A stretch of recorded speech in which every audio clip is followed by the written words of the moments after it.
De nos jours, les tsunamis tuent des milliers de gens et ravagent tout sur leur passage.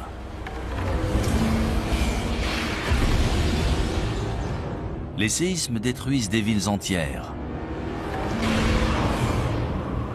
Et les ouragans dévastent le paysage, entraînant des centaines de morts et des milliers de réfugiés dans leur sillage. Il y a toujours eu des catastrophes naturelles sur Terre. Ces catastrophes peuvent-elles réellement effacer toute trace de notre existence, y compris l'art, l'architecture et la technologie? Non seulement c'est possible, mais c'est ce qui se produit inlassablement. D'importantes catastrophes naturelles ont très bien pu détruire d'anciennes civilisations sans en laisser de traces. On pensait avoir évolué naturellement du statut de chasseur-cueilleur vers des sociétés plus complexes, mais ce n'est pas si évident que ça. Récemment, des scientifiques ont trouvé des traces de cultures antiques prospères, des milliers d'années plus anciennes qu'on aurait pu l'imaginer. Que leur est-il arrivé? Comment ont-elles disparu? Et est-ce que cela pourrait se reproduire? Depuis toujours, les éléments imposent leurs lois aux habitants de la Terre. L'humanité est condamnée. Sommes-nous vraiment destinés à disparaître de la surface de la Terre?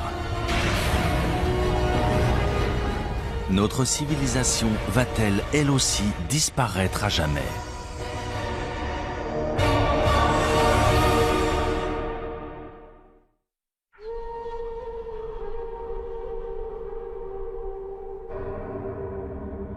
Le désert Roub al-Khali en Oman.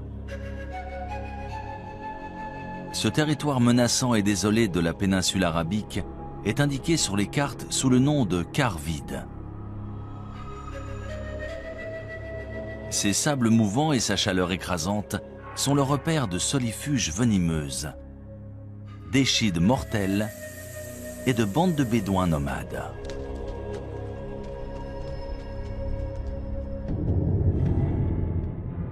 Mais si l'on en croit d'anciennes légendes, cette région était très différente.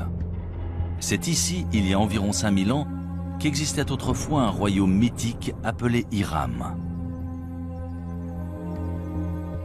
Connu pour sa richesse et sa splendeur, Dieu l'aurait détruit pour le punir de sa vilainie et de sa corruption. On en parle dans différentes sourates du Coran. Il est dit que le vent s'est mis à souffler et a détruit la ville parce que ses habitants ne voulaient pas suivre la parole de Dieu. Des prophètes sont venus pour essayer de les changer, de les purifier, mais ils ont refusé. Du coup, la ville et sa civilisation ont été détruites.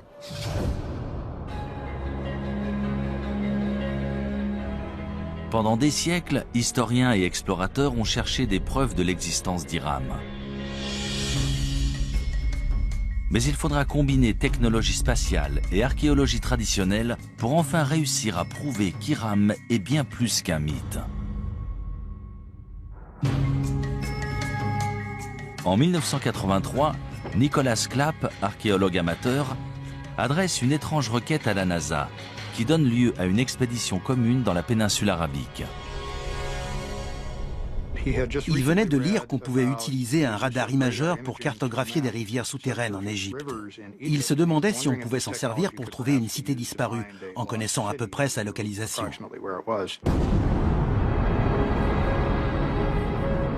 Transportée à bord de la navette Columbia, cette technologie appelée radar imageur spatial fonctionne comme un appareil de radiographie souterrain. On enregistre d'abord des images depuis l'espace, puis on les modifie numériquement pour faire ressortir des détails invisibles à l'œil nu, notamment d'anciens lits de rivières et des routes de caravanes aujourd'hui enfouies sous le sable. Je n'aurais jamais cru qu'on pourrait découvrir depuis l'espace une cité disparue. Mais ils ont persisté et étudié des détails qui semblaient intéressants. Les images satellites ont un gros avantage. Elles permettent d'observer une région entière, de voir les détails dans leur contexte. Voilà une image d'un radar spatial d'une partie du Sahara, le désert au sud-ouest de l'Égypte, aujourd'hui l'un des endroits les plus secs de la planète. Cette large bande, c'est un ancien canal fluvial aussi large que la vallée du Nil. Et à l'intérieur, on peut voir un canal plus petit. Et voilà ce qu'on verrait une fois sur place. Là, on est au milieu de l'un de ces fleuves et on regarde une rive découpée plus haut. Ça a été une sacrée découverte. Dans l'Antiquité, les gens dépendaient de ressources, comme nous. Ils avaient besoin d'eau et de réseaux de transport. On a vu la relation entre ces différents éléments et découvert des pistes dans cette zone. Ça a été un point de départ dans notre recherche d'Iram. Les images satellites de Roub al-Khali montrent aussi d'anciennes routes de caravanes convergeant vers une zone le long de la frontière est du quart vide.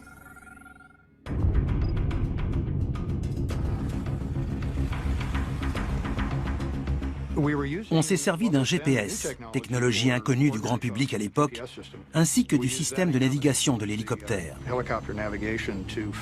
C'est comme ça qu'on a trouvé la route qu'on avait vue sur les images satellites et qu'on l'a suivie dans le désert. C'était vraiment passionnant. On a décidé d'atterrir dans cette zone, près d'une sorte d'immense colline et d'un puits ou d'une source. Une fois sur place, je n'en revenais pas. Il y avait des bâtiments.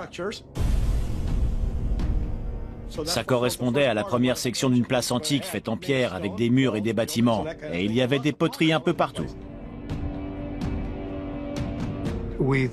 Ensuite, on a identifié un nombre de lieux qui semblaient importants encore aujourd'hui. Et l'un d'eux était en fait le site d'Iram. Des centaines de milliers de caravanes constituées de centaines de milliers de chameaux et d'ânes transportaient des marchandises et des tissus depuis et vers la côte, en passant par ce site antique d'Iram. C'était un comptoir où se rassemblaient les caravanes de chameaux avant de traverser le désert. Il y avait une forteresse qui servait en fait à protéger la réserve en eau. C'est là qu'on contrôlait les caravanes de chameaux. Si elles voulaient traverser cette zone, il fallait payer une taxe. Après des fouilles plus poussées du site, on découvre les vestiges de 8 tours reliées par des murs de 9 mètres. Cela correspond à la description d'Iram dans le Coran, appelée aussi « cité des nobles piliers ». Mais si cette cité légendaire a bien existé, tous les autres détails à son sujet sont-ils vrais? A-t-elle vraiment disparu après avoir été enfouie sous le sable? Selon les scientifiques et géologues, c'est l'érosion d'un aqueduc sous la cité qui aurait entraîné sa disparition.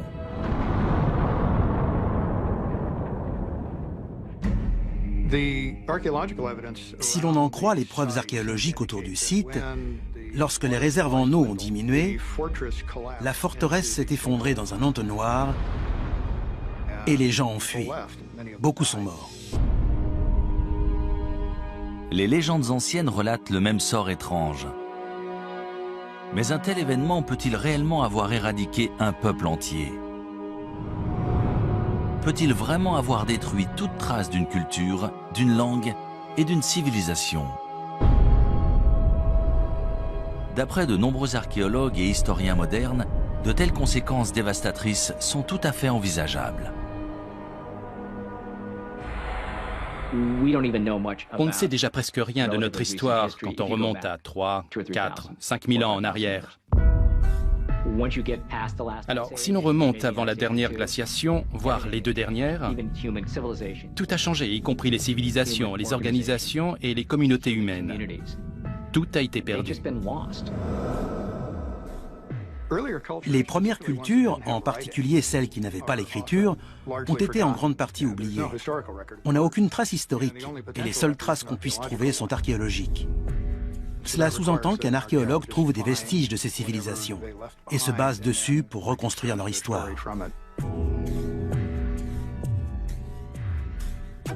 Pendant des décennies, on a supposé que les humains existaient depuis environ 200 000 ans. Et que ce qu'on appelle la civilisation était apparu il y a seulement quelques milliers d'années. Mais de nouvelles découvertes remettent constamment en question ce que nous savons réellement de notre histoire.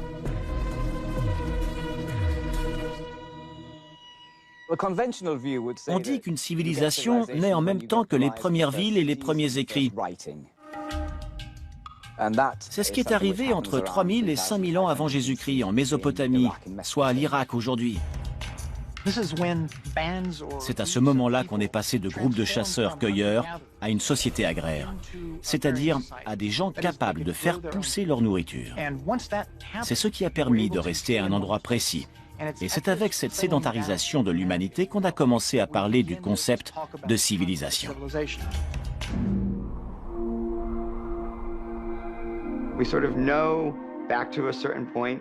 On sait à peu près ce qui s'est passé entre aujourd'hui et il y a 10 000 ans. Grâce aux études évolutionnaires, on sait à peu près quand les hommes sont apparus.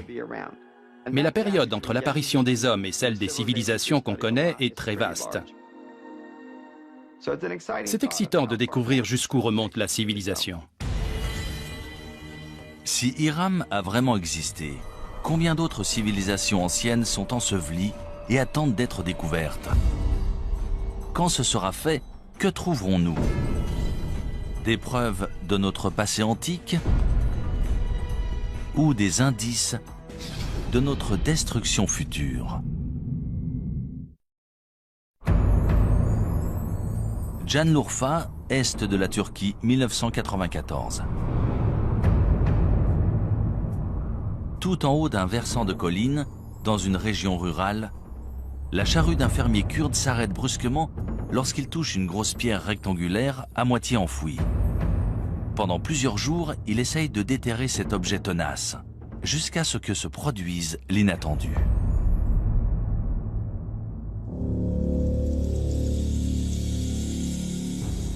Le fermier découvre des traces de formes étranges sculptées dans la pierre. Très vite, sa découverte attire sur le site des équipes d'archéologues venus du monde entier. Après des fouilles minutieuses, on découvre une série d'immenses mégalithes présentant des sculptures d'animaux en relief extrêmement bien conservées. Sangliers, renards, bétail et de nombreux oiseaux, la plupart venant d'autres régions. Ces dessins sont magnifiquement exécutés. Certains lions sont absolument incroyables. C'est un site extraordinaire. Mais ce n'est pas le plus étonnant. On estime que ce site, connu sous le nom de Göbekli Tepe, ou la colline au nombril, aurait 11 000 ans, soit presque 5 000 ans de plus que tous les autres sites comparables. Göbekli Tepe a tout changé pour les archéologues. Suite à cette découverte, on a dû élargir notre définition du terme civilisation. On a tous été très surpris de découvrir Göbekli Tepe. On n'avait encore jamais vu de site aussi élaboré. C'est une découverte incroyable, surtout pour une période aussi ancienne. Göbekli Tepe est un site remarquable. Ces sculptures datent de 7000 ans avant les grandes pyramides. On se demande souvent comment les Égyptiens ont pu avoir accès à cette technologie et ce savoir-faire à leur époque. Mais maintenant, tout nous apparaît sous un nouveau jour. Göbekli Tepe a été érigé 7000 ans plus tôt.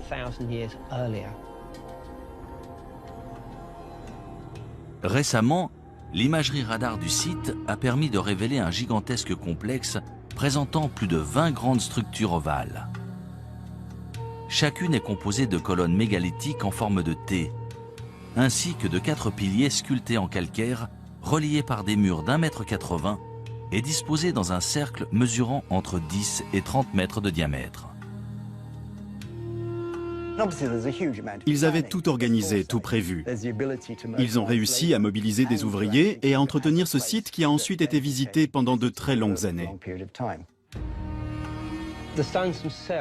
Chaque pierre devait peser entre 15 et 20 tonnes, certaines même entre 40 et 60 tonnes. Quand on pense à l'organisation que ça a dû nécessiter, C'est tout simplement remarquable.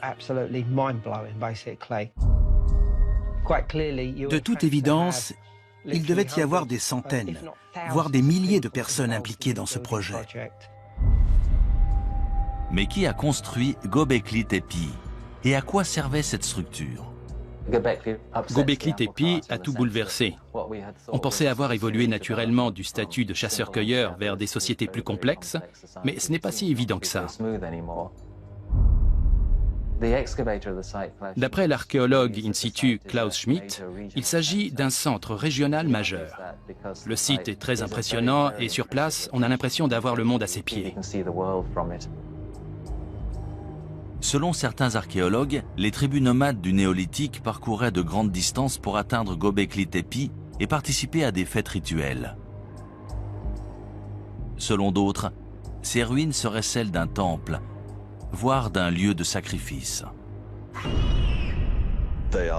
Ils devaient se rassembler pour une sorte de cérémonie religieuse. Ces ruines sont forcément un sanctuaire ou un centre religieux. Ce ne sont ni des maisons ni des tombes. On dirait un lieu de cérémonie. Selon de nombreux chercheurs, Göbekli Tepe aurait été utilisé pendant presque 2000 ans. Mais 7000 ans avant Jésus-Christ, les cercles de pierre auraient été enfouis et abandonnés intentionnellement. Pourquoi ? Pourquoi enterrer cet incroyable complexe composé d'au moins 20 structures différentes, voire plus? D'après moi, quelque chose a changé et ils ont dû partir. Et le meilleur moyen d'abandonner le site, c'était de tout enfouir. On n'abandonne pas tout comme ça. Ces sites sont si importants, si sacrés que lorsqu'on les quitte, on les recouvre pour les protéger. Et ensuite on reconstruit par-dessus ou à côté. C'est le cas ici. On a la preuve qu'ils ont recouvert intentionnellement ces temples avant d'en bâtir un autre ailleurs. Ce n'est pas si simple. Il faut remettre ça en contexte. C'était la toute fin de la dernière période glaciaire, une ère de grands changements. On a des preuves qu'une catastrophe a eu lieu à cette époque sur le continent américain, probablement suite à l'impact d'une comète ou d'un astéroïde. On en a trouvé des preuves un peu partout dans le monde. C'est à cette époque que Göbekli Tepe a été construit. On aimerait savoir pourquoi. A priori, il s'est passé quelque chose qui les a poussés à le faire. Une catastrophe planétaire suite à l'impact d'une comète ou d'un astéroïde? Est-ce cela qui aurait forcé les habitants de Göbekli Tepe à abandonner ce site? Ou est-ce en réponse à cette catastrophe que le site a été bâti comme temple et lieu de recueillement?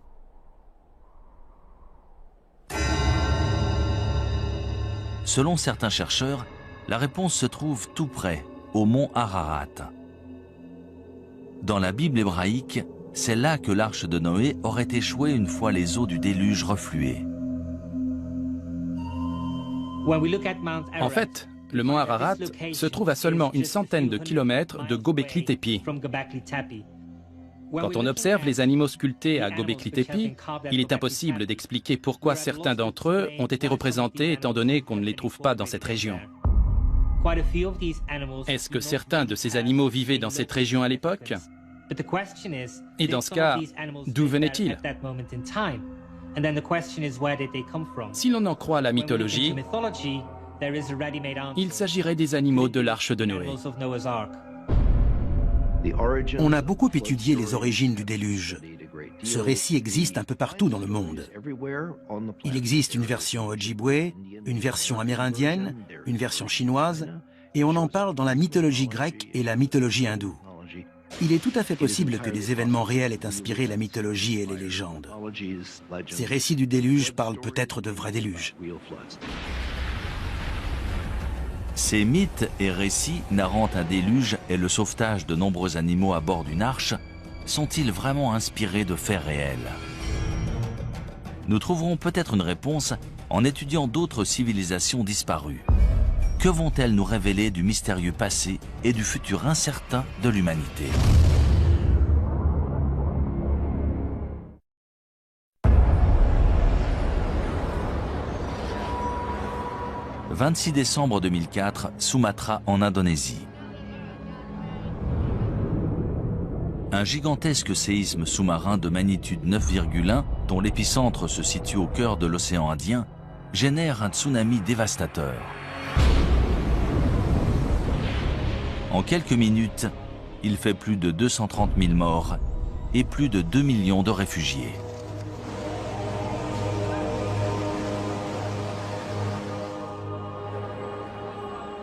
Sept ans plus tard, le 11 mars 2011, un séisme de magnitude 9 fait trembler le nord-est du Japon.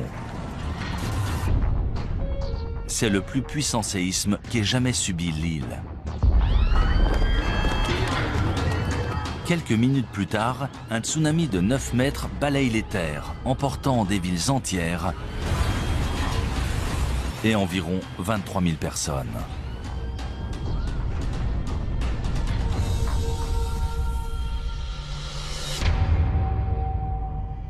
Si des villes modernes conçues en prévision de telles catastrophes peuvent être emportées en quelques minutes, c'est peut-être ce qui est arrivé à de nombreuses civilisations antiques, aujourd'hui disparues. Il y a toujours eu des catastrophes naturelles sur Terre. Tsunamis, séismes, éruptions volcaniques, et cela bien avant qu'il y ait des hommes pour en faire le récit. On sait que les volcans ont fait des ravages parmi les civilisations. Pompéi en est l'exemple parfait. Le Vésuve est entré en éruption et une région entière a été figée dans le temps et détruite. Les cités de Pompéi et Herculanum ont été ensevelies sous les cendres et les pierres volcaniques, mais aussi sous les coulées de lave qui les ont atteintes. Elles ont été préservées, et c'est seulement plus de 1500 ans plus tard qu'on a découvert qu'elles étaient encore là. Malheureusement, face à une catastrophe naturelle de cette ampleur, même une société sophistiquée et à la pointe de la technologie risque soit d'être suspendue et de perdre des décennies de progrès, soit d'être complètement détruite. Héraclion en Crète. En 1894, Sir Arthur Evans, linguiste et archéologue britannique, se rend sur cette île de la mer Égée pour traduire des tablettes en argile récemment découvertes et supposées datées de l'Antiquité grecque. Cependant, ce qu'il découvre surprend les historiens du monde entier. Cette écriture hiéroglyphe n'est pas grecque, mais issue d'une civilisation inconnue datant de 5000 ans avant Jésus-Christ. 3 ans plus tard, Sir Evans mène une expédition et découvre ce qu'on appellera le palais de Knossos.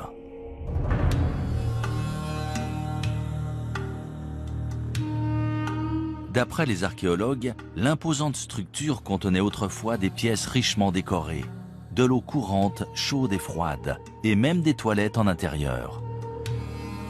Sir Evans nomme les bâtisseurs du palais les Minoens, en hommage au roi mythologique Minos de Crète.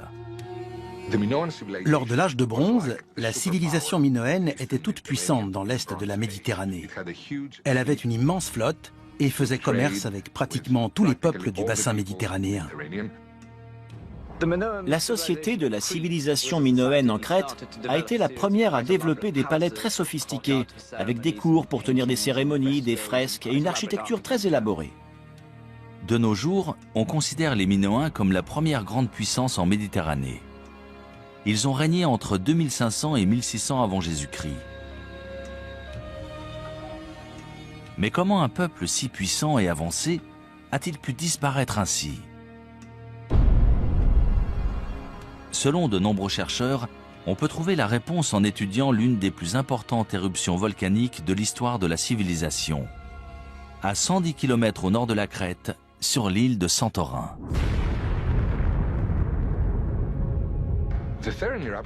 L'éruption de Santorin s'est déroulée en 2 ou 3 phases sur plusieurs jours, voire plusieurs semaines. On pense que les habitants de l'île ont détecté des signes qui les ont avertis, vu qu'on n'a pas trouvé de squelette à Santorin, contrairement à Pompéi. Les habitants de Santorin ont eu le temps de s'enfuir. En revanche, les habitants de Crète ne s'attendaient pas à ce que l'éruption ait de telles conséquences chez eux.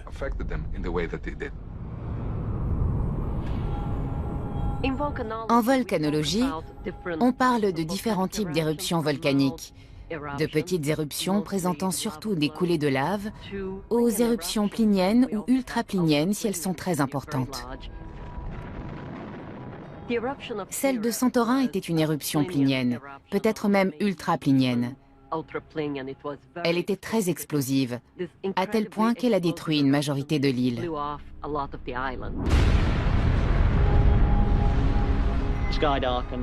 Le ciel s'est assombri, le panache volcanique s'est propagé, envoyant des cendres jusqu'à l'île de Rhodes et le sud-ouest de la Turquie. Dans les autres directions, on pouvait entendre les explosions au loin, au fur et à mesure que l'éruption progressait. Tout laisse à croire que la violente éruption volcanique de Santorin a généré un énorme tsunami qui s'est abattu sur les villes portuaires de la Crète. Voici une reproduction de la mer Égée dans l'est de la Méditerranée et du volcan de Santorin. On va voir ce qui s'est passé juste après l'éruption du volcan. Tout d'abord, on a ce qu'on appelle une vague de remblayage suite à l'effondrement de la caldeira du volcan. Ça crée un trou dans la mer. Ensuite, la vague commence à se propager et se dirige vers la Crète, là où vivaient les Minoens. Voilà la vague initiale, elle commence à se propager. Là, c'est la Crète, et dans 20-25 minutes, la vague l'atteindra. Quand elle s'est abattue sur la Crète, la vague mesurait entre 4,50 m et 9 mètres de haut.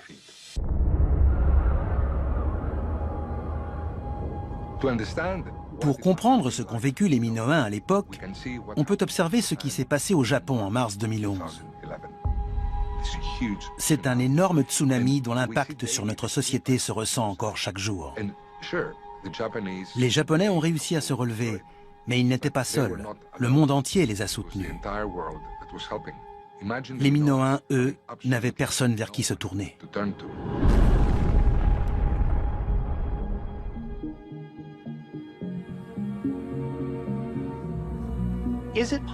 Est-il possible qu'une civilisation ait existé, ait été détruite, puis qu'une autre civilisation ait vu le jour au même endroit, ignorant tout de celle qui l'a précédée? C'est une théorie fascinante qui entraîne bien des hypothèses. Du coup, de nombreuses personnes se demandent s'il n'y a pas eu une civilisation sur Terre bien avant toutes celles déjà connues, mais dont on ne saurait absolument rien. Si un volcan actif peut vraiment détruire toute trace d'une civilisation passée, une activité volcanique similaire pourrait-elle représenter la même menace encore aujourd'hui? C'est ce que croient les volcanologues.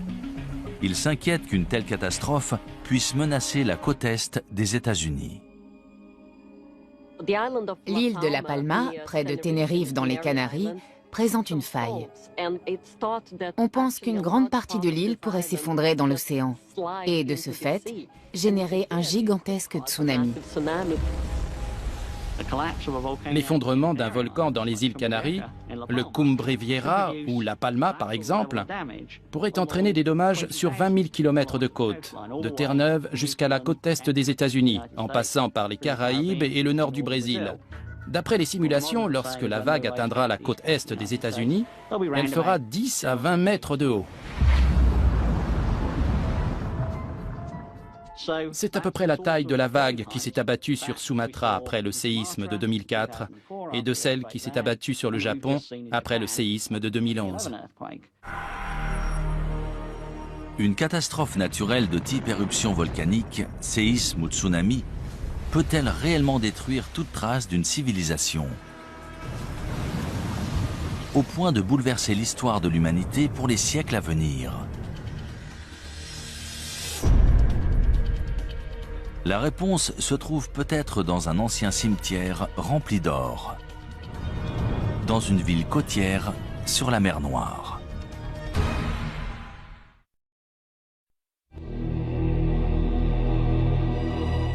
Varna en Bulgarie.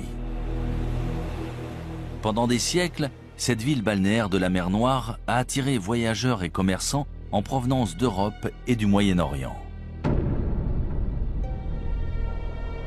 Au IIe siècle avant Jésus-Christ, les Romains ont profité des sources chaudes locales pour construire une immense série de bains publics. Mais ni les visiteurs, ni ses habitants ne connaissaient le secret enterré sous la ville. Un secret qui, une fois révélé, changerait l'histoire européenne à jamais.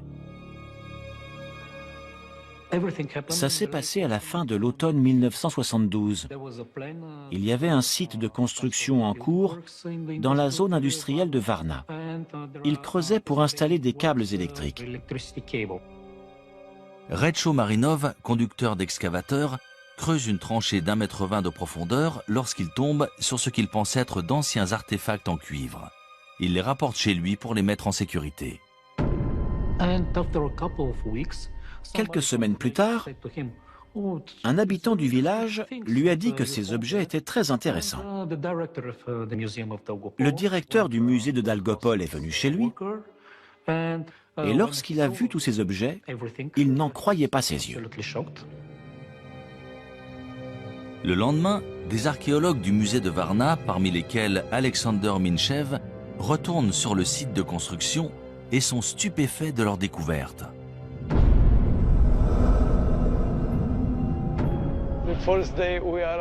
Lorsqu'on est arrivé sur le site, on a vu plusieurs pièces d'or sur la route, écrasées par des semelles de chaussures.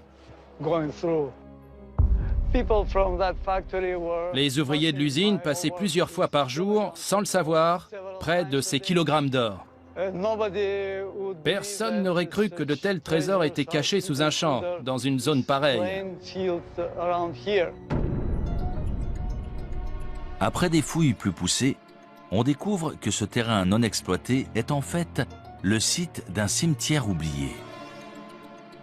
Il contient plus de 300 tombes datant d'environ 4500 ans avant Jésus-Christ, selon les archéologues. En plus des ossements d'anciens résidents de Varna, ils découvrent des preuves troublantes d'une ancienne civilisation avancée et florissante.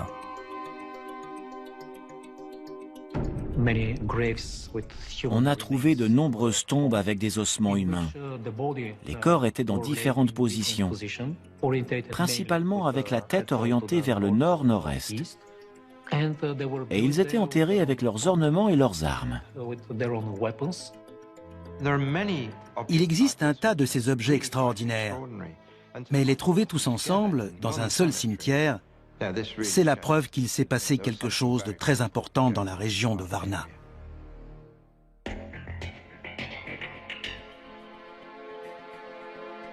On a trouvé à l'intérieur de ces tombes plus de 15 000 artefacts à la conception élaborée, notamment des haches en cuivre et une grande quantité de bijoux en or et en jade. La tombe 43 de Varna est très spéciale. C'est l'une des plus abondantes. On y a trouvé un corps d'homme entre 40 et 45 ans et des objets incroyables, notamment un préservatif en or. C'était un symbole de puissance sexuelle, de pouvoir du mâle et de fertilité. D'un côté, on a ce préservatif, et de l'autre, une masse en or qui est un symbole politique. On n'avait encore jamais vu nulle part ailleurs cette combinaison de symbolisme politique et sexuel. L'or, c'est un signe de statut. C'est un matériau très rare, qui brille et ne se ternit pas, qui est durable. C'est pour ça qu'il est signe de haut rang social et qu'on l'exhibe. Les archéologues ont trouvé des objets en or dans de nombreuses tombes, la majorité concentrée seulement dans une poignée d'entre elles. Suite à la découverte inattendue de Varna, les historiens ont découvert les premiers Européens sous un nouveau jour. Dans les peuplements que l'on connaît, qui datent de 1000 à 2000 ans avant Varna, on a trouvé des objets, souvent très beaux, mais rarement liés au rang social. Il n'y avait pas autant de différences entre les familles. Ici, sur 300 tombes, il y en a 8 incroyablement riches. C'est une concentration importante.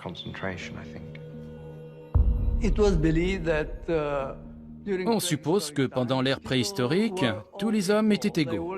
Ils travaillaient ensemble, partageaient leurs récoltes. Il n'y avait aucune différence, ni d'ordre social, ni autre. Ils étaient sûrement comme nous. Ils aimaient l'or et les bijoux, et ils se servaient d'outils. Ils n'étaient pas différents de nous. Eux, c'est nous. Varna aurait servi de pôle aux commerçants préhistoriques qui transportaient des armes en cuivre vers des régions aussi éloignées que la France et l'Espagne. Presque 1500 ans avant la naissance de pôles de commerce similaires en Mésopotamie. Varna est aussi associé à l'armement, la guerre et les batailles. On a trouvé un grand nombre d'armes dans ces tombes. Haches de guerre, fer de lance, tête de flèche. Puissance et guerre vont toujours de pair. C'est évident. Avant la découverte de Varna, on connaissait des sociétés très complexes dont on sait aujourd'hui qu'elles datent de l'âge de bronze. Stonehenge est l'une de ces sociétés complexes. Mais Varna date d'au moins 3000 ans avant Stonehenge. La civilisation a mis énormément de temps à se développer. On pensait avoir trouvé tous les marqueurs en Égypte, en Mésopotamie et en Crète. Mais Varna existait bien avant cela. L'aube de la civilisation européenne a commencé ici, sur ce site. Et pendant des milliers d'années sous ce sol, l'histoire a conservé ses secrets. Je n'arrive pas à imaginer ce qui serait arrivé si on n'avait pas trouvé Varna, si tous ces objets étaient encore sous nos pieds. Pourtant, un mystère subsiste. Comment la population de Varna a-t-elle disparu vers 4100 avant Jésus-Christ? On a la preuve qu'à la fin du 5e millénaire, probablement vers l'an 4200 avant Jésus-Christ, il y a eu un important changement climatique. Le niveau de l'eau a augmenté et les températures sont devenues plus élevées. De ce fait, les conditions agricoles se sont détériorées. Est-ce qu'un changement climatique, sûrement à l'origine de sécheresse et de famine, pourrait avoir causé la disparition de Varna?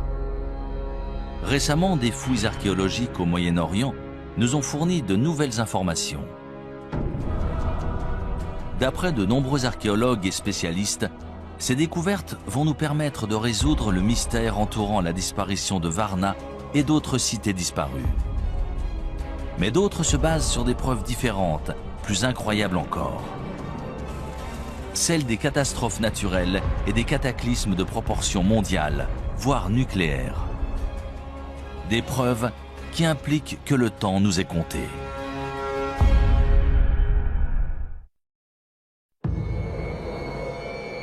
À Moukhar, nord-est de la Syrie, à 13 km au nord de la frontière irakienne.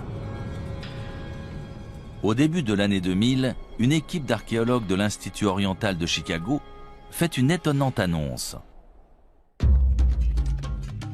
Ils ont découvert les ruines d'une civilisation inconnue datant de plus de 6000 ans.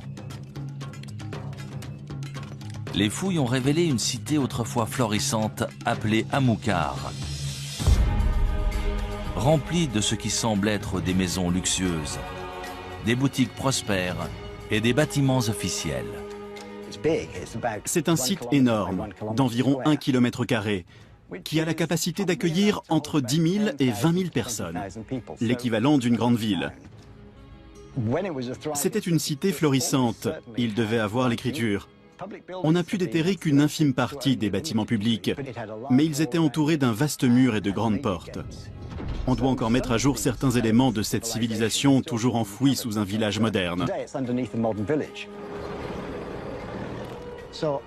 Grâce à la découverte d'Amukar, on s'est rendu compte que notre notion d'une cité, c'est-à-dire des divisions du travail avec des lois, un système légal, des structures gouvernementales et une expression artistique, existait peut-être bien avant qu'on ne le croyait. La découverte inattendue d'Amukar a chamboulé ce que les spécialistes avaient établi. Pour eux, la première cité antique était apparue dans le sud de la Mésopotamie, à 650 km à l'est dans l'Irak actuel. Mais si Amukar était bien une vaste cité prospère, pourquoi a-t-elle disparu si soudainement? Vers 3500 avant Jésus-Christ, il y a eu un drame. De toute évidence, ils ont été attaqués. Pendant cette attaque, le peuple d'Amukar a été vaincu. La cité a été détruite et ils n'ont jamais pu reconstruire plus qu'un petit village. La cité ne s'est jamais remise de cette attaque. Une partie de ce peuple du 4e millénaire avant Jésus-Christ a été décimée. Lors du dernier décompte, on avait une douzaine de squelettes. Mais d'après ce que je sais, certains corps n'ont pas été enterrés dans les règles. Qu'une guerre ait détruit ce site, ça me semble plutôt convaincant.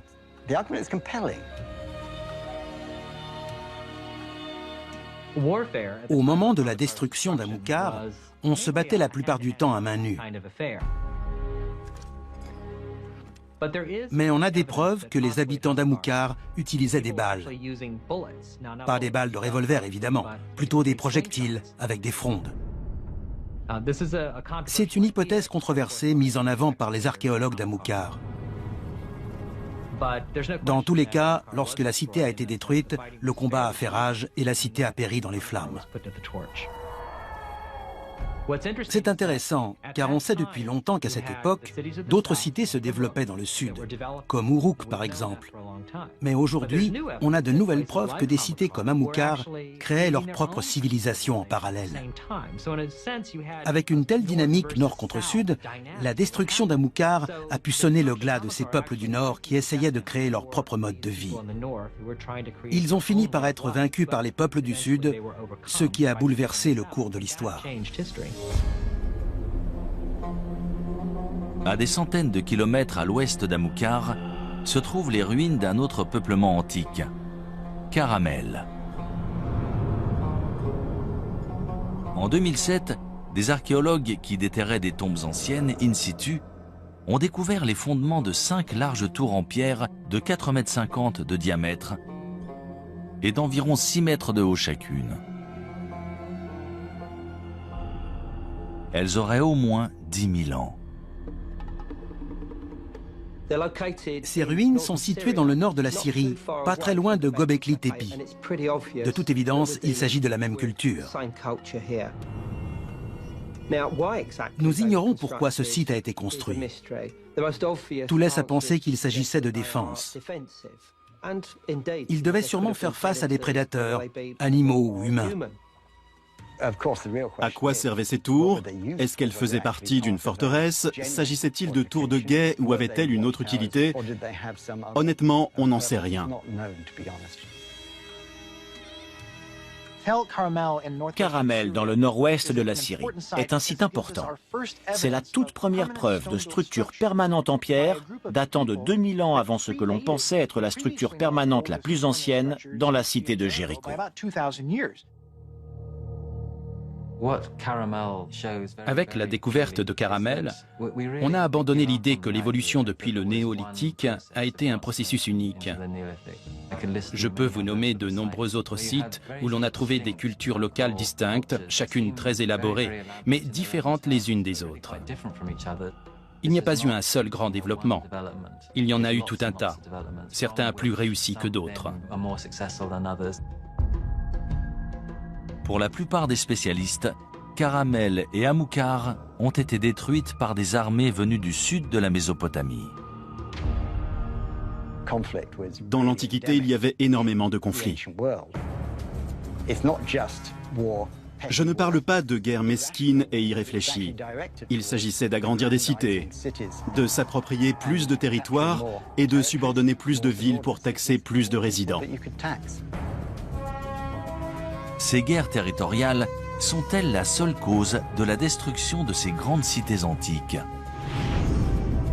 Depuis peu, une autre théorie infiniment plus hasardeuse a vu le jour. Caramel et Amilcar ont peut-être été victimes d'une étrange et spontanée explosion nucléaire. En 1972, des scientifiques du Gabon en Afrique découvrent des traces d'un événement nucléaire au cœur d'une mine d'uranium. On sait que les réacteurs nucléaires génèrent des déchets. En mesurant la quantité, on peut dire de quand ils datent. Et c'est comme ça qu'on a découvert qu'ils remontaient à 2 milliards d'années. Il y a un réacteur nucléaire dans le Soleil, à l'origine de toute vie. Mais pourrait-il y en avoir un sur Terre? Après tout, dans les années 50, on se demandait s'il était possible de créer un réacteur nucléaire naturel dans l'écorce ou le noyau terrestre. L'uranium-235 est notre principale source de réacteurs à fission nucléaire. C'est assez commun, plus que l'or. Sur l'échelle des larges éléments qui peuvent se diviser, celui-ci est relativement courant et peut être extrait. Pour créer une réaction nucléaire, il faut surtout 2 choses. Un uranium suffisamment dense et de quoi ralentir les neutrons. Le mieux pour ralentir des neutrons et obtenir une réaction en chaîne, c'est l'eau. Et dans cette zone d'Afrique de l'Ouest, il y avait la parfaite combinaison avec juste ce qu'il faut d'eau et d'uranium suffisamment dense pour obtenir un réacteur nucléaire. Avec un réacteur naturel, on peut engendrer une catastrophe de l'ordre de celle de Tchernobyl. 1 degré de radiation qui pourrait affecter la santé des gens.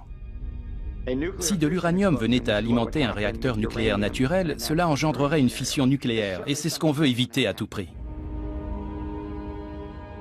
Dans tous les cas, ça serait sous terre. Ça aurait les mêmes effets qu'un volcan. Donc, ce serait bien une catastrophe naturelle. Selon certains scientifiques, une telle explosion nucléaire aurait balayé toute vie à des centaines, voire des milliers de kilomètres autour du site du dépôt d'uranium. Si cela s'est produit en Afrique de l'Ouest, pourquoi pas ailleurs? Peut-être même à Amilcar. Quand on sait que c'est arrivé à un endroit précis il y a environ 2 milliards d'années, on se dit qu'il y a forcément d'autres endroits, en particulier sous terre, où l'on n'a pas bien cherché.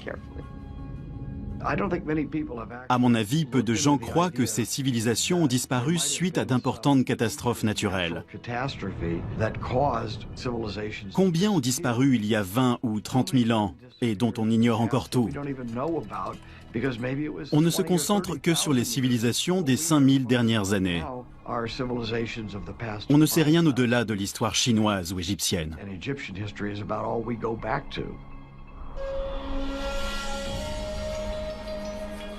Ces civilisations préhistoriques ont-elles vraiment été anéanties par des explosions naturelles issues des profondeurs de la Terre?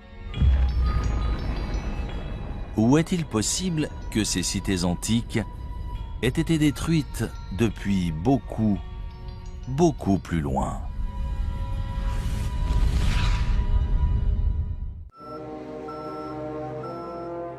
« 21 décembre 1968. Mission Apollo 8 de la NASA.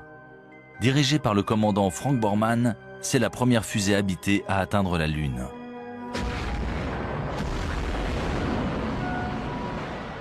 Après avoir tourné 10 fois en orbite autour de la Lune, les astronautes capturent parmi les plus belles images de sa surface.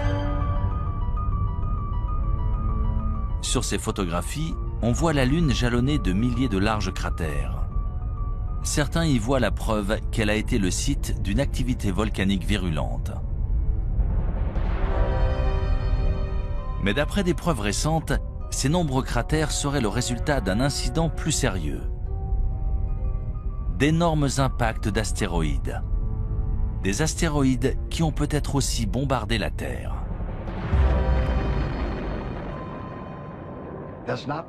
Ce n'est pas un homme sur la Lune, mais des cratères. Et au cours de l'histoire de la Lune et du monde, de nombreux autres objets ont probablement touché la Terre, puis la Lune. Mais on n'en sait rien. La végétation et l'environnement ayant tout recouvert, au point qu'ils sont devenus presque indétectables. La plus grande catastrophe naturelle qui pourrait se produire et tous nous anéantir, ce serait l'impact d'un bolide, une météorite qui tomberait sur Terre. On sait que c'est une météorite qui est à l'origine de la disparition des dinosaures.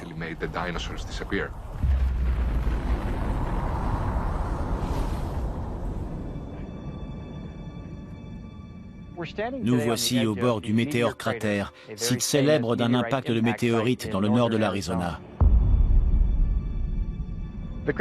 Le cratère a été formé il y a 50 000 ans lorsqu'un astéroïde d'environ 45 mètres de diamètre est entré dans l'atmosphère à environ 42 000 km/h.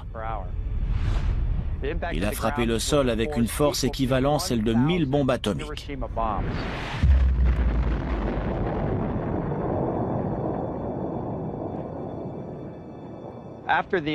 Aujourd'hui, le cratère fait environ 1250 mètres de diamètre, 4 km de circonférence et environ 168 mètres de profondeur. Pour résumer, si l'on plaçait le Washington Monument au fond du cratère, la pointe de l'obélisque serait au même niveau que les bords du cratère. S'il se produisait un tel événement dans un endroit aussi peuplé que la ville de New York, par exemple, on estime que personne ne survivrait dans un périmètre de 16 km.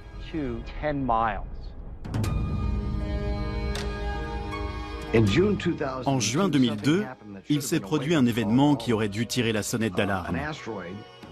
Un astéroïde de la taille d'un terrain de football est passé entre la Terre et la Lune, à un tiers de la distance qui nous sépare de la Lune.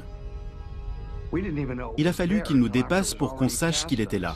S'il avait atterri dans le Pacifique, il aurait pu balayer le sud de la Californie avec un tsunami. Un objet d'un incroyable pouvoir destructeur a frôlé la Terre et on ne s'en est rendu compte qu'après son passage. On ne peut pas laisser ce type de menace passer inaperçue à l'avenir. En 2005, la NASA a commencé à suivre les plus gros astéroïdes connus risquant de heurter la Terre. C'est ce qu'on appelle des objets géocroiseurs. Un objet géocroiseur est soit une comète, soit un astéroïde progressant dans l'espace proche de la Terre. Techniquement, c'est un objet qui peut se trouver à 45 millions de kilomètres de l'orbite de la Terre et dont la taille peut varier entre une balle de golf et un pâté de maison, voire plus. Même si de nombreuses météorites de la taille d'une balle de baseball entrent tous les jours dans notre atmosphère, ils se désintègrent dans la haute atmosphère. Seuls les astéroïdes d'au moins 30 mètres de diamètre risquent de frapper la surface de notre planète. Le dernier astéroïde le plus dévastateur a frappé la Terre le 30 juin 1908 au-dessus de la rivière Tunguska, en Sibérie russe.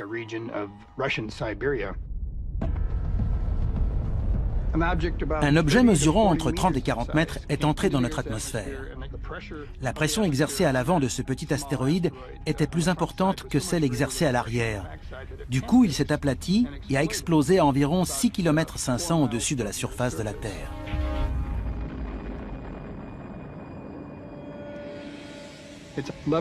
Des arbres sont tombés sur 2000 km². C'est une région inhabitée. Il n'y a donc pas eu de blessés, mais des rennes sont morts, des arbres se sont renversés et il y a eu de nombreux dégâts. On parle d'environ 5 mégatonnes d'énergie, soit 385 fois l'énergie générée par la bombe d'Hiroshima à la fin de la Seconde Guerre mondiale. Même si l'impact d'un météore de la taille d'un terrain de football aurait des conséquences dévastatrices, les scientifiques redoutent surtout des objets encore plus gros. Il y a environ 1000 astéroïdes d'1 ou 2 kilomètres, voire plus, dans l'espace près de la Terre. Un impact de ce type entraînerait des conséquences planétaires. Et ce n'est pas le pire. La poussière et les débris projetés dans l'atmosphère plongeraient la Terre dans le noir. Sans oublier les pluies acides et les tempêtes de feu causées par les débris s'abattant sur notre planète. En plus de la poussière, la suie stopperait la photosynthèse, indispensable aux plantes. Et bien sûr, aux animaux se nourrissant de ces plantes. En cas d'impact d'astéroïdes, le plus problématique seraient les effets secondaires. Lorsqu'on parle d'impact d'astéroïdes ou de météores, on parle d'objets qui pourraient annihiler non seulement des populations d'organismes vivants, mais des civilisations entières, comme ils l'ont fait par le passé. Ces dernières années, l'équipe d'observation des objets géocroiseurs de la NASA a élargi ses recherches pour inclure des objets de plus de 140 mètres de diamètre. L'un d'eux, un astéroïde de 300 mètres de large nommé Apophis, devrait approcher la Terre en 2029. Apophis est très gros. Il a été découvert en 2003 et pendant un temps, on pensait qu'il allait heurter la Terre. Il y avait une chance sur 37 qu'il nous heurte en 2029. Mais grâce à des observations poussées, on a exclu un impact en 2029. Malgré tout, il passera tout près. Il sera visible à l'œil nu depuis l'Europe. Vous devriez voir un astéroïde passer près de la Terre sans la heurter. Même si les scientifiques ont calculé la trajectoire d'Apophis, ils ne peuvent prévoir comment cet énorme astéroïde réagira face à d'autres facteurs, notamment la pesanteur de la Terre. Le plus inquiétant, c'est qu'une fois passé, il repassera 7 ans plus tard. Et l'on ignore si la pesanteur de la Terre aura modifié sa trajectoire. Il pourrait donc revenir pour heurter la Terre. S'il passe à travers un trou de serrure de 600 mètres au moment de son approche en 2029, il repassera et heurtera la Terre en 2036. Il n'est pas assez gros pour détruire notre planète, mais suffisamment pour causer des centaines de milliers, voire des millions de morts, s'il frappe au mauvais endroit. Malheureusement, d'après les scientifiques, il ne s'agit plus d'une hypothèse. Un jour ou l'autre, un énorme astéroïde heurtera la Terre. Lorsque cela se produira, est-ce que toutes les traces de notre civilisation disparaîtront ? Un astéroïde, un énorme rocher venu de l'espace, a-t-il dévasté l'écosystème au point qu'il n'en reste rien ? Il est possible de balayer une espèce entière et toute trace de ce qui existe. Cela pourrait-il expliquer pourquoi d'autres civilisations anciennes ont été détruites et pratiquement oubliées ? Il est très possible que des civilisations anciennes aient été détruites par des objets géocroiseurs qui nous ont heurtés. Objets qui ont complètement transformé la nature de la planète. Je sais que beaucoup de gens nous prennent pour des fous qui pensent que le ciel va leur tomber sur la tête. Non, le ciel ne va pas nous tomber sur la tête. Mais il y a bien quelque chose là-haut qui se dirige vers nous.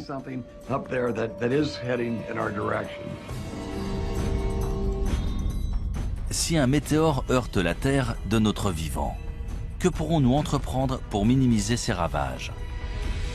Sommes-nous suffisamment préparés pour ne pas perdre les siècles d'avancées technologiques dont l'humanité peut se vanter ? Ou sommes-nous plus vulnérables que nous ne le pensons ?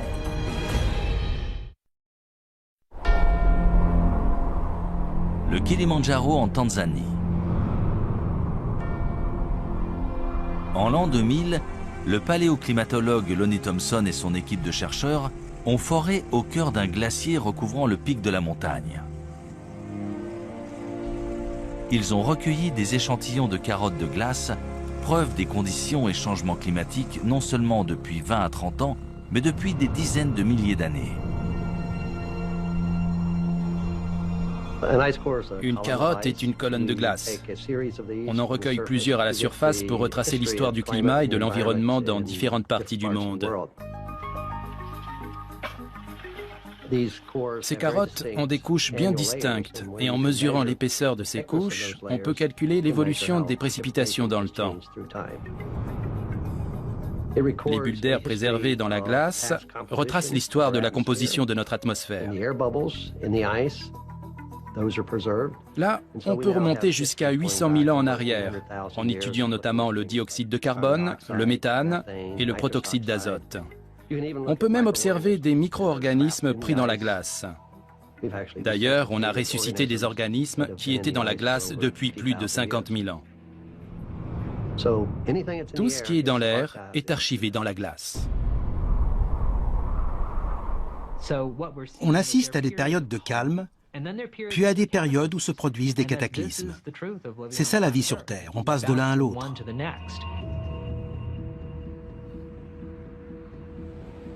Stockées dans ces immenses congélateurs à l'Université d'État de l'Ohio, voici les carottes de glace que Lonnie Thompson a recueillies dans des glaciers du monde entier. On en a recueilli plus de 7000 mètres. C'est la seule collection tropicale de carottes de glace au monde. Certaines viennent du Kilimandjaro et d'autres de l'archipel François-Joseph à l'extrême nord de la Russie. On a toute une collection provenant de l'Himalaya et du Tibet. La plus ancienne carotte jamais forée dans une région montagneuse vient de l'ouest de la Chine et date d'il y a plus de 750 000 ans. Les carottes de glace sur ce rayonnage proviennent du plateau de Bruce, dans la péninsule antarctique. Elles ont été forées cette année et seront découpées et étudiées dans le laboratoire. D'après une étude récente de ces échantillons, un événement climatique radical s'est produit sur Terre il y a environ 5200 ans.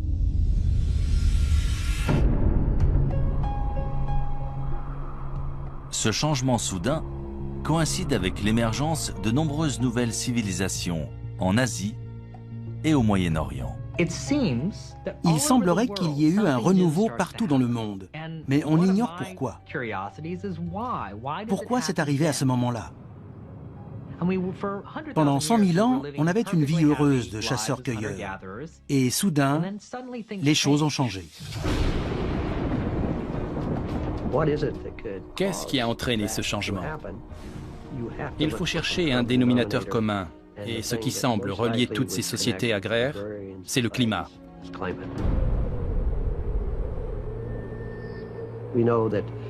On sait qu'à cette époque, le désert du Sahara s'est asséché. Il y a 4 ou 5 000 ans, il y avait des lacs et des gens vivaient dans ce désert. On a retrouvé des fresques sur des rochers. Si l'on en croit ces nombreuses preuves, il s'est produit un événement dramatique à cette époque. Si une catastrophe mondiale s'est bien produite, quelle en a été l'origine? Une sécheresse planétaire? Un météore qui aurait heurté la Terre et déposé suffisamment de poussière pour nous plonger dans le noir? Ou s'agirait-il d'une éruption volcanique? Les éruptions volcaniques sont essentielles pour une planète. C'est comme ça qu'elle perd sa chaleur primordiale. Ça fait des milliards d'années qu'il y a des éruptions volcaniques sur Terre. L'existence des hommes ne représente qu'une fraction de ce temps. Il y avait des éruptions volcaniques bien avant eux, et il y en aura bien après eux. Sans elles, la Terre ne serait pas ce qu'elle est aujourd'hui. On compte de nombreux volcans actifs à travers le monde, la plupart trop petits pour détruire la Terre à l'échelle mondiale. C'est sans compter sur un supervolcan. Il y a des volcans qu'on considère comme normaux. Ils rejettent une certaine quantité de lave et d'énergie et génèrent une explosion d'une certaine taille. Si la lave et les gaz d'un volcan sont particulièrement bien enfermés, la pression sera d'autant plus forte et l'explosion d'autant plus massive. Et c'est ce qu'on appelle un supervolcan. Certains volcans génèrent des éruptions très importantes. En général, ce sont les volcans autour de la ceinture de feu, ceux qui présentent des caldeiras, notamment en Nouvelle-Zélande, en Papouasie-Nouvelle-Guinée ou même en Alaska. Les scientifiques ont identifié au moins 7 supervolcans dans le monde. Le plus grand se trouve sous le parc national de Yellowstone dans le Wyoming. Si l'on en croit la géophysique, à Yellowstone et dans certains autres endroits sur Terre, il y a une concentration de chaleur en profondeur, ce qui entraîne une fonte partielle de la roche dans ces régions. Et de ce fait, de temps à autre, cela peut provoquer une gigantesque éruption.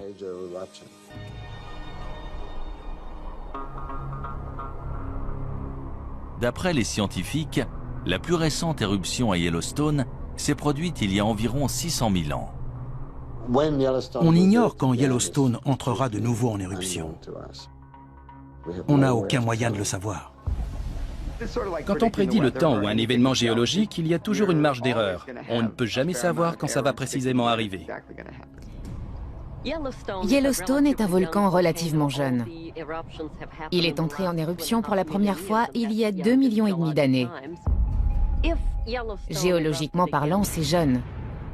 Ce serait terrifiant si Yellowstone donnait de nouveau une éruption catastrophique. Ce serait du jamais vu.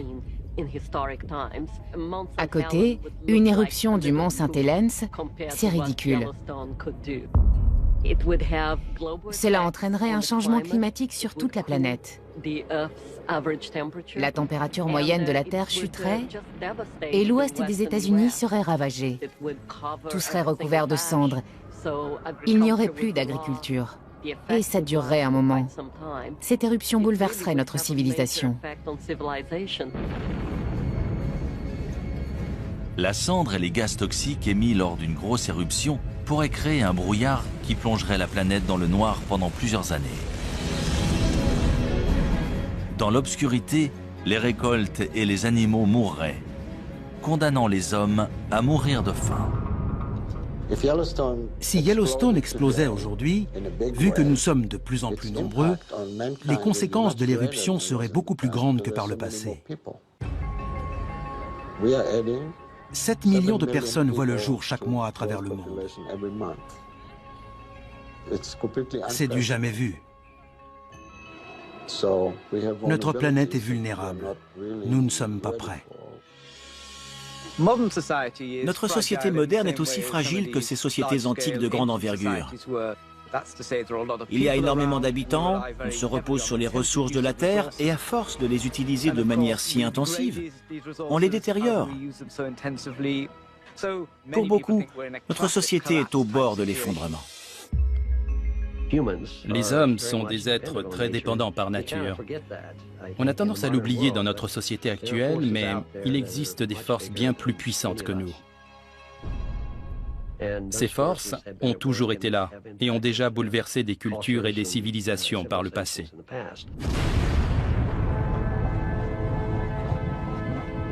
Ce genre de catastrophe planétaire semble tout droit sorti d'un film de science-fiction. Pourtant, de nombreux gouvernements et entreprises se préparent à un tel événement. Malheureusement, une question subsiste. Leur plan fonctionnera-t-il ?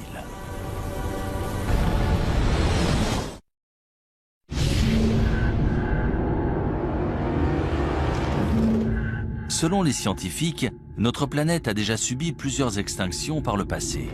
Suite à ces événements, le nombre de plantes et d'animaux s'est vu réduit à quelques spécimens. Mais si notre civilisation devait soudain s'éteindre, est-ce que toute notre culture et notre technologie disparaîtraient ?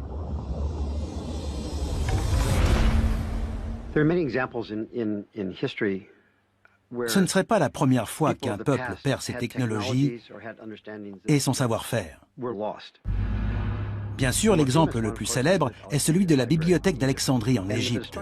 Lorsque cette bibliothèque a été détruite au 1er siècle de notre ère, toutes ces incroyables connaissances accumulées dans l'Antiquité ont été perdues. Et il ne s'agissait pas uniquement des connaissances des Égyptiens, tout le monde classique a été touché. Que devient une civilisation si ses connaissances collectives disparaissent? On ne saura jamais ce que notre civilisation aurait pu être si la bibliothèque d'Alexandrie n'avait pas été détruite. Les Égyptiens avaient un savoir incroyable, en particulier dans le domaine médical, et nous l'avons perdu. Est-ce qu'on en a recouvré ou redécouvert la majorité? Sûrement. Mais notre société serait-elle encore plus avancée si nous n'avions pas perdu ces connaissances, si nous n'avions pas dû attendre de les redécouvrir? Bien sûr, il est possible que certaines idées et connaissances de ces sociétés antiques aient été perdues pour toujours. On ne le saura jamais vu qu'on n'a aucun moyen d'en être sûr. Contrairement à l'Antiquité où bon nombre d'informations étaient gravées dans la pierre, aujourd'hui, on enregistre nos données et nos archives dans des puces mémoire en silicone. Si elles venaient à disparaître, dans des dizaines de milliers d'années, les gens auraient bien du mal à reconstruire nos vies et à se faire une idée de la façon dont on vivait. Paradoxalement, l'art rupestre préhistorique a probablement plus de chances de survivre que notre technologie moderne. Hutchinson, Kansas. À 200 mètres sous la ville se trouve un immense centre de stockage, aussi long que 35 terrains de football. En 1959, on a ouvert à l'intérieur d'une mine de sel la chambre souterraine d'Hutchinson pour protéger d'importants documents et biens du gouvernement pendant la guerre froide. Aussi appelée stockage éternel, c'est probablement la plus grande capsule témoin du monde. Une cave ou un sous-sol n'est pas toujours le meilleur endroit pour conserver des objets de valeur, mais il y a des avantages. La température est stable et les réactions chimiques responsables de la dégradation des objets dépendent justement des changements de température. L'humidité joue aussi un rôle important. 1 degré d'humidité stable, ni trop élevé ni trop bas, c'est idéal pour la conservation.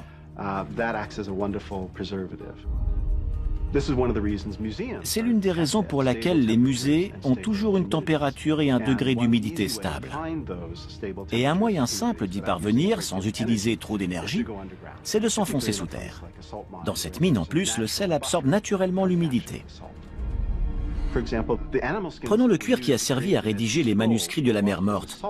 Il a été lavé dans cette mer salée et le sel a agi comme un conservateur naturel, empêchant les microbes d'abîmer le cuir.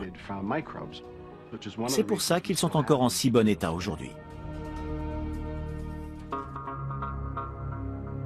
Parmi les objets précieux et rares stockés ici, les copies originales de nombreux films et programmes télé populaires, ainsi que des photographies et documents historiques importants. Grâce à une température constante de 20 degrés Celsius, cette chambre souterraine offre des conditions de préservation presque parfaites. Quelle que soit la civilisation, y compris la nôtre, quand on veut conserver un objet, il faut le mettre dans une chambre forte ou une grotte pour qu'il ne soit pas exposé aux éléments. Il existe dans tout le sud de l'Europe des grottes abritant des dessins et peintures extrêmement bien conservés. La plus ancienne et élaborée de toutes a été découverte en 1994 dans la vallée de l'Ardèche en France. D'après les scientifiques, les œuvres à l'intérieur de la grotte Chauvet datent de 30 000 ans avant Jésus-Christ. C'est l'une des plus belles grottes ornées de la période glaciaire. C'est impressionnant. On n'en avait encore jamais vu de cette taille dans cette région. Elle est d'une incroyable richesse. Il y a environ 400 peintures et gravures d'animaux, de magnifiques représentations de chevaux, de rhinocéros, d'ours, une grande variété d'images.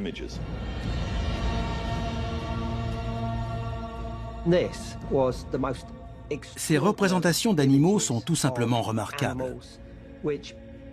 Elles auraient leur place dans une galerie d'art actuelle.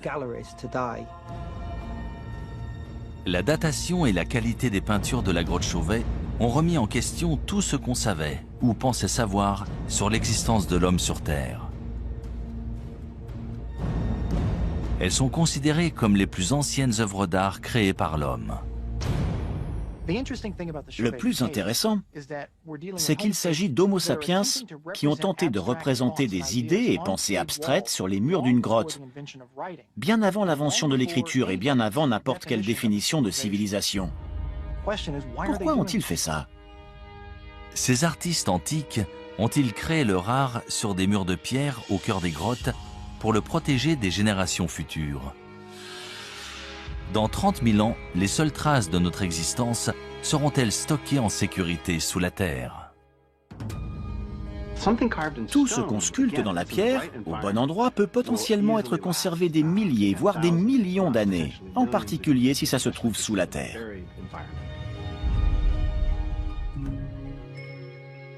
C'est sur une île norvégienne isolée, à 1300 km au sud du pôle Nord et à presque 125 mètres au cœur d'une montagne de grès, que se trouve la réserve mondiale de semences du Svalbard.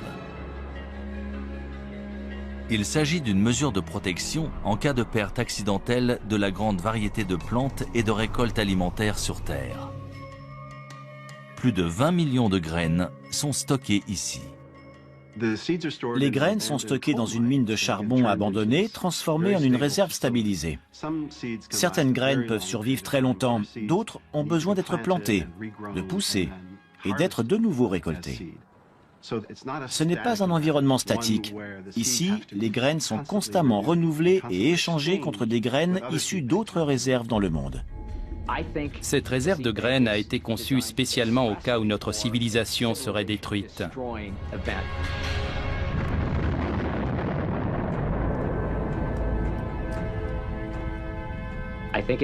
C'est un moyen de s'assurer que s'il reste des survivants, ils pourront reconstruire notre société.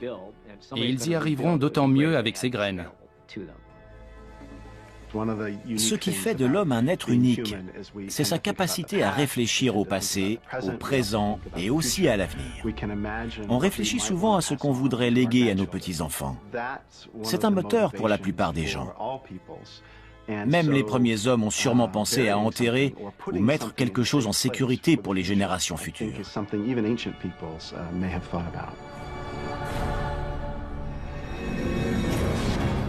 Si des civilisations anciennes ont délibérément conservé des preuves de leurs connaissances et technologies avancées dans des grottes ou structures souterraines, ces trésors cachés pourront-ils nous aider à savoir qui nous sommes et d'où nous venons?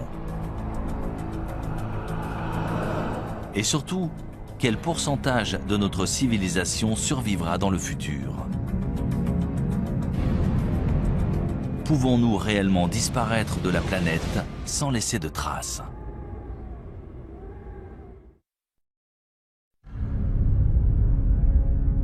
D'après les scientifiques, la planète Terre s'est formée il y a environ 4,5 milliards d'années.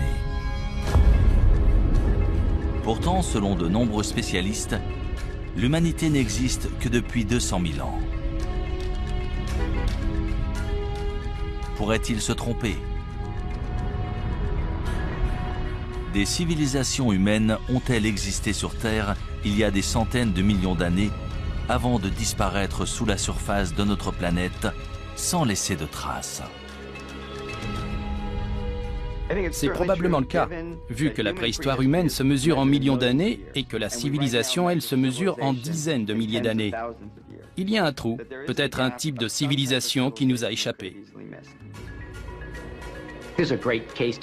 Tout semble indiquer que certaines civilisations très anciennes ont simplement disparu sans laisser de traces. 1 million d'années, même 100 millions d'années pour nous, c'est seulement une fraction de la durée de vie de la Terre. Il y a 100 millions d'années, des dinosaures vivaient sur Terre. Et si d'autres formes de vie existaient avant eux, il y a 1 milliard d'années? On n'a aucun moyen de le savoir et donc aucun moyen de dire non, ça n'est jamais arrivé. Si la Terre a bien subi une catastrophe planétaire, qu'est-il arrivé à la race humaine? Que se passerait-il si notre civilisation tout entière était balayée par une gigantesque éruption volcanique? Si l'atmosphère devenait toxique et qu'on mourrait tous, est-ce qu'on devrait de nouveau apprendre à faire du feu? Combien de temps ça nous prendrait? Seuls les habitants des régions les plus reculées survivraient. Ils redeviendraient des chasseurs-cueilleurs jusqu'à ce qu'ils arrivent à reconstruire une civilisation des milliers d'années plus tard.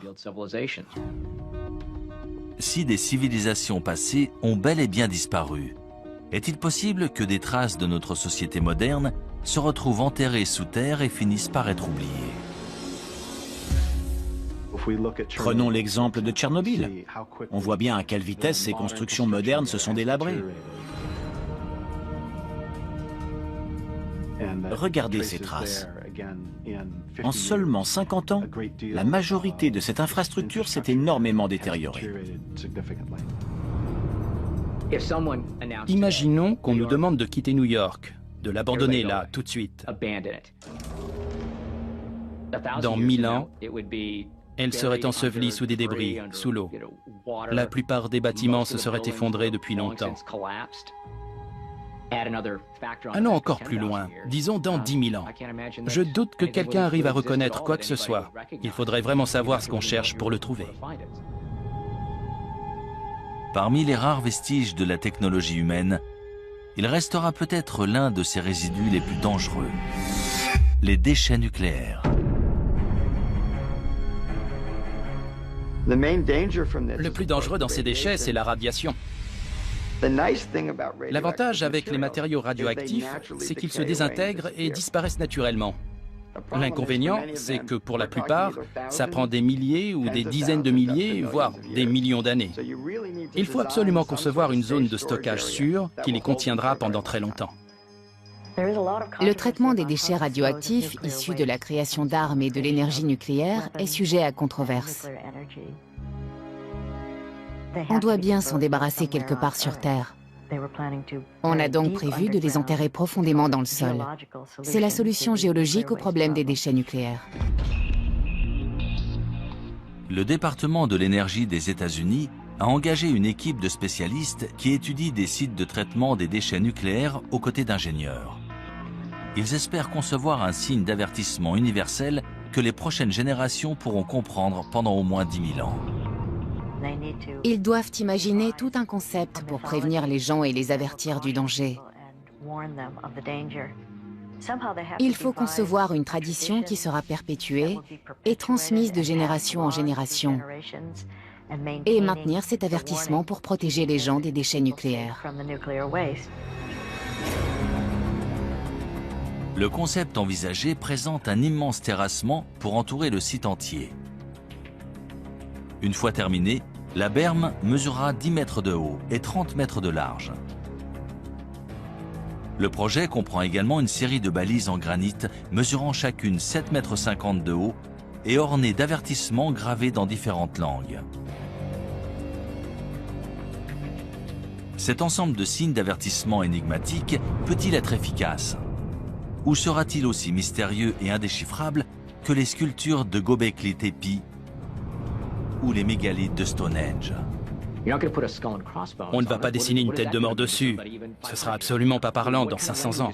Quelle sorte de phrase peut-on écrire? Ne creusez pas ou faites demi-tour? C'est très compliqué. Dans la longue histoire de notre planète, l'activité humaine représente moins de 1% de ces 4,5 milliards d'années de vie. Mais sommes-nous simplement des grains de sable, des résidents temporaires voués à être oubliés d'ici 100 000 ans ou même moins? Je pense que les êtres humains seraient capables de s'exterminer. On pourrait détruire la race humaine, mais on ne peut pas détruire la Terre. Elle était là bien avant nous et elle sera toujours là bien après nous. Si chaque trace de notre civilisation peut être détruite aussi facilement, comment les historiens peuvent-ils être sûrs que tout ce que nous vivons ne s'est pas produit auparavant?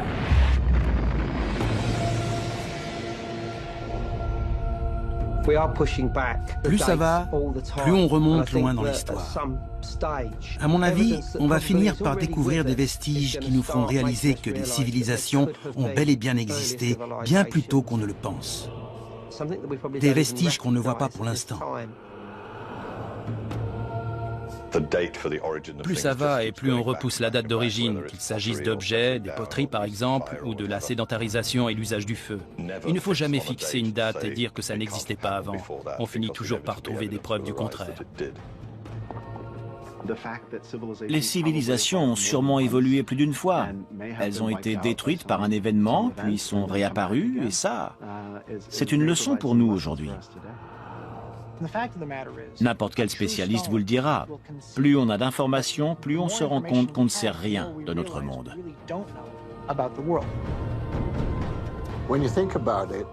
Quand on y pense, les traces écrites qu'on a de ce passé lointain sont si infimes qu'en fait, on ne sait presque rien. L'histoire de l'humanité est-elle si mystérieuse? Ou reste-t-il des indices cachés attendant d'être découverts? Quand nous les trouverons, écouterons-nous leur avertissement? Et si nous n'en tenons pas compte, deviendrons-nous une autre civilisation disparue?